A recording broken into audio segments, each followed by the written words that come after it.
లూకాసు వార్త 2వ అధ్యాయము 13, 14 వచనాలు మనం చదువుకుందాం.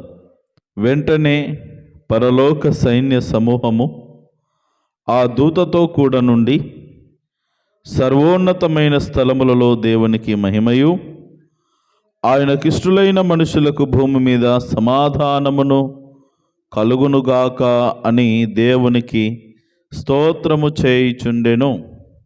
దేవునికి మహిమ కలుగునుగాక. ఇది పరలోకములో జరిగిన ఒక క్రిస్మస్ సందర్భాన్ని గురించి మనం చదువుకుని ఉన్నాం. యేసుక్రీస్తు ప్రభుల వారు ఈ భూమి మీద పుట్టినప్పుడు ఆయన ఒక సత్రములో పరుండబెట్టబడి ఉన్నాడని, ఒక పొత్తి గుడ్డలతో చుట్టబడి ఉన్నాడని, ఆయన పుట్టిన వెంటనే మొట్టమొదటిగా ఆ దేశములో ఉన్నటువంటి గొర్రెల కాపరులకు, పంట పొలాల్లో ఉండి కాచుకొనుచున్నటువంటి మందను కాచుకొనుచున్నటువంటి గొర్రెల కాపరులకు యేసు పుట్టుక వార్త ఒక దూత ద్వారా తెలియచేయబడింది. ఆ అర్ధరాత్రి వేళ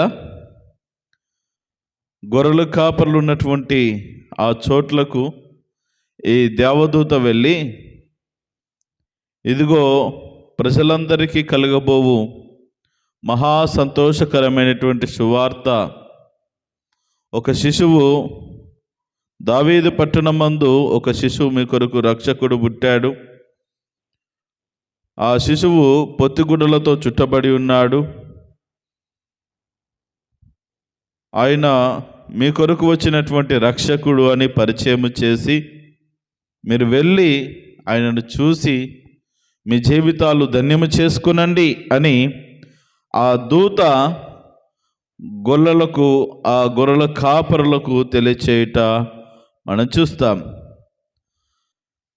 ఆ వెంటనే ఆ దూత ఆ మాట గొర్రెల కాపరులకు తెలియచేసిన వెంటనే పరలోకములో ఉన్నటువంటి సైన్య సమూహాలు, ఈ దేవదూతలు, పరిశుద్ధులు, కెరూబులు, సెరాపులు, ఈ సైన్య సమూహమంతా కలిసి ప్రభువును స్తుతిస్తూ ఉన్నాయి.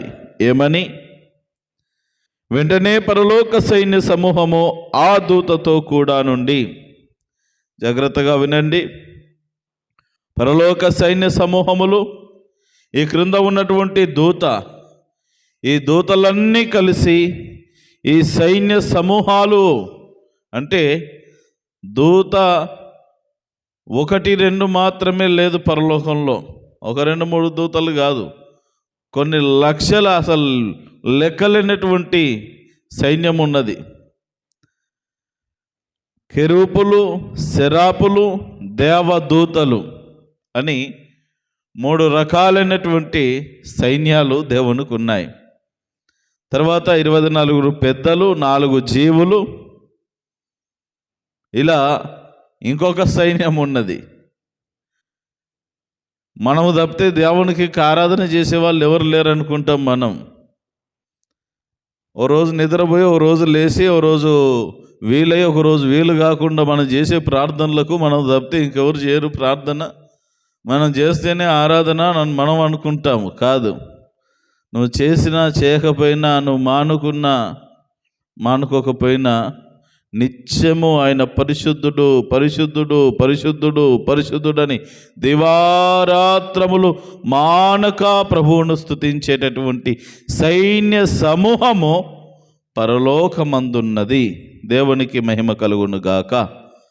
ఆ యేసుక్రీస్తు ప్రభుల వారు పరలోకమును వీడి ఈ భూమి యందు మరి కన్య మరియ గర్భము ద్వారా ఉద్భవించిన ఆ శుభవేళ ఈ ఒక దూత పరలోకము నుండి దిగి వచ్చి ఈ సువార్తను ప్రజలకు, ఈ గొర్రెల కాపరులకు అందచేసి వెళ్ళిపోయింది.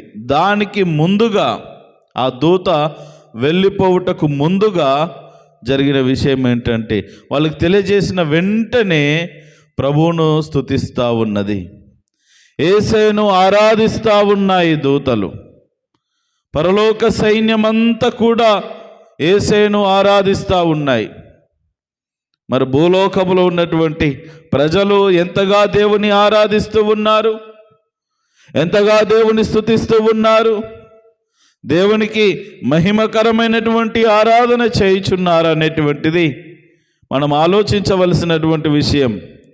ఇదిగో ఈ దూత భూమి మీదకు వచ్చినటువంటి ఈ దూత పరలోక సైన్య సమూహాలు కలిసి యేసయ్యను స్తోత్రము చేయుచు ఆరాధిస్తూ ఉన్నారు. ఏమని? సర్వోన్నతమైన స్థలములలో దేవునికి మహిమయు. సర్వోన్నతమైన స్థలములలో దేవునికి మహిమ. ఆ సర్వోన్నతమైన స్థలములో నుండి యేసుక్రీస్తు ప్రభుల వారు ఈ భూమి మీదకు దిగి వచ్చాడు. ఆ స్థలమును వీడి ఈ దివికి ఏగినాడు గనుక ఈ సర్వోన్నతమైన స్థలములలో దేవునికి మహిమ. ఇక్కడ నుండి ఆయన క్రిందకు భూమి మీదకు వెళ్ళాడు గనుక భూమి మీద ఉన్న మనుషులకు సమాధానము అని చెప్పలే. తనకిష్టమైన మనుషులకు భూమి మీద సమాధానము. హల్లెలూయా.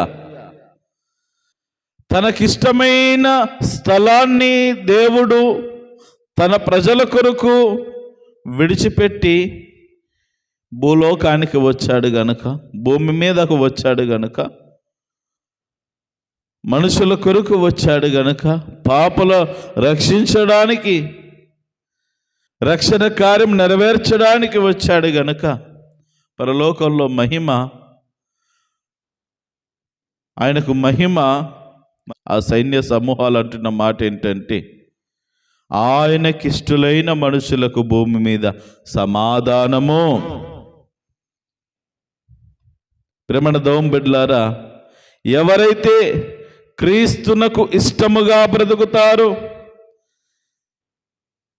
క్రీస్తు ఈ లోకానికి రక్షించడానికి వచ్చాడు, ఎవరైతే క్రీస్తు అనుగ్రహించిన రక్షణ భాగ్యము పొందుకొని ఆయనకిష్టమైన బ్రతుకులు బ్రతుకుతారో భూమి మీద వారికి సమాధానం అనుగ్రహించబడుతుంది.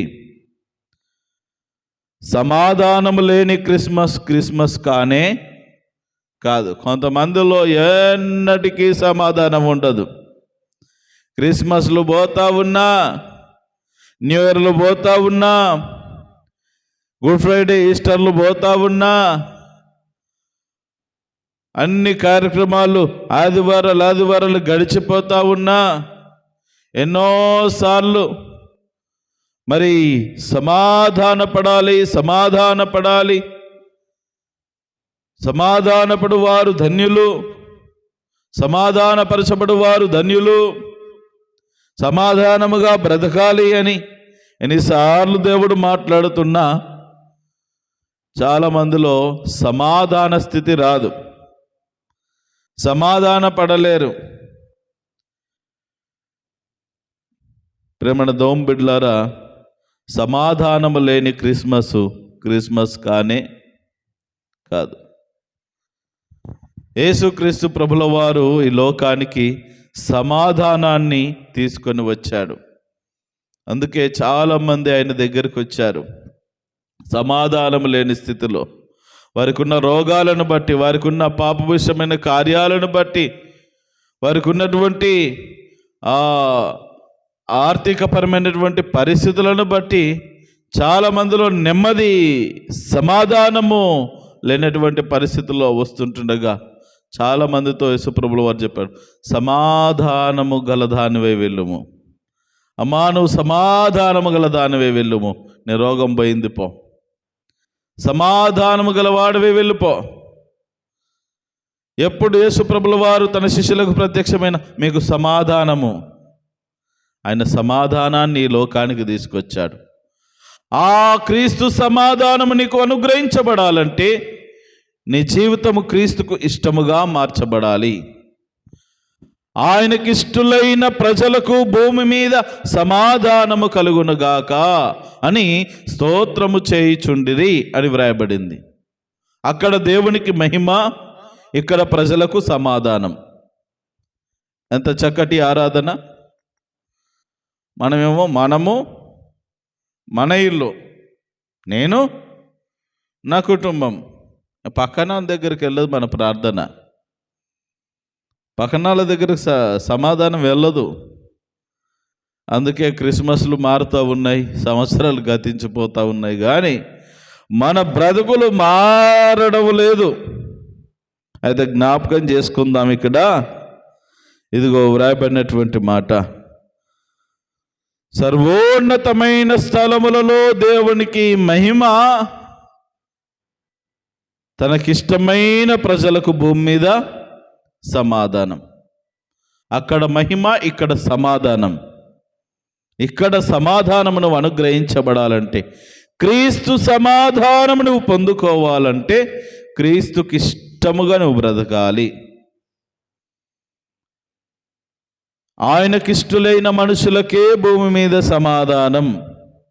నీకిష్టం వచ్చిన బ్రతికితే నీకు సమాధానం ఉండదు. ఇదే చిన్న లాజిక్ గుర్తుపెట్టుకోవాలా.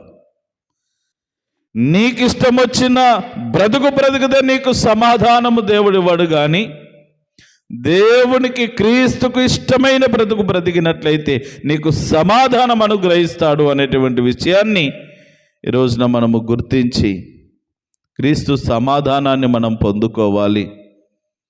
ఇంకా నిష్టానుసారముగా బ్రతికి క్రీస్తు అనుగ్రహించే సమాధానాన్ని పొందుకోలేక అసమాధాన స్థితిలో నువ్వు బ్రతుకుతున్నావేమో, ఇకనైనా క్రీస్తు దగ్గరికి రా, సమాధానపడు క్రీస్తుతో.